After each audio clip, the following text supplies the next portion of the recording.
So the baler's out and ready to go. Just like the mower, it's offset. So I have this rope here hooked to the back of the tractor. I can just pull that rope, which is hooked to the spring pin right there, and then the whole baler will slide to this side, to the right side of the tractor.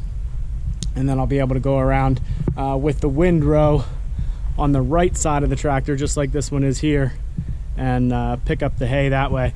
I've also put down the bale chute extension that I have on here. I fold that up just so I can get it further back into the building.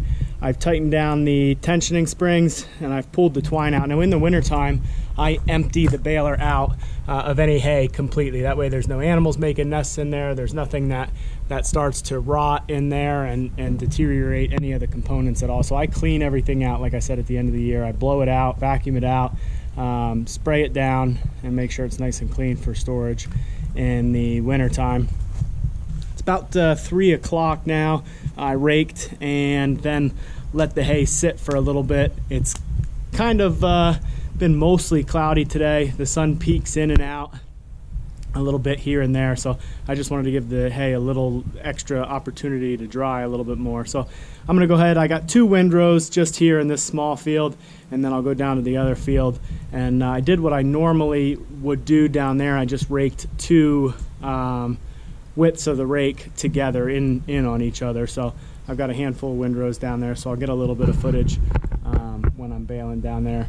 I'll definitely make sure to get more as the season goes on, because like I said, this is a pretty light cutting. But enough talking, let's get to it.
got all the equipment back in the equipment shed. I didn't quite get as much footage of baling as I would have liked for a couple different reasons. One, I only got 25 bales out of everything that I cut, which is okay. I didn't expect to get a ton.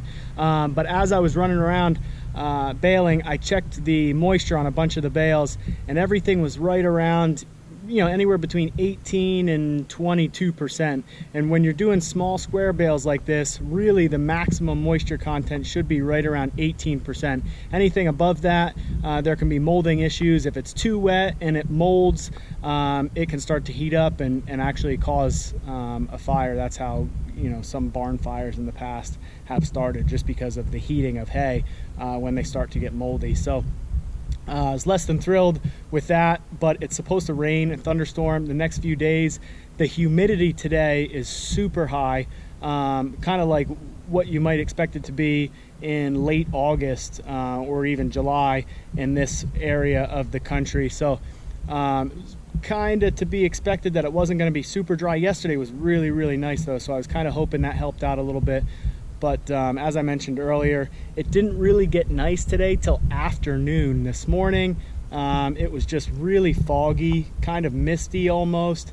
And like I said, with the high humidity, it just, it wasn't going to be perfect moisture percentage anyway. Ideally, when I always bale, or when I bale, I like the moisture content to be somewhere around 13, 14, 15%. That gets a really nice product, really nice bales. All my customers are really good. I have 3 customers who buy everything from me every year, and I just called one of them. I explained to her the situation, so she just asked me to stack these kind of out towards the outside of her barn, and she's just going to feed these 20 bales over the next week or two, and then anything that she comes across that might have gotten moldy in that time, she'll just use for bedding. So I'm not selling it for the normal amount that I would sell a bale for, but at least it's not going to waste. I can at least recoup the diesel fuel cost and the cost for the twine and the grease and some of the maintenance that I did on the equipment. So it's not going to waste. But anyway, next time I bale, I'll be sure to get a little bit more footage, maybe a couple different angles of baling. But thank you for watching today, and we'll see you on the next one.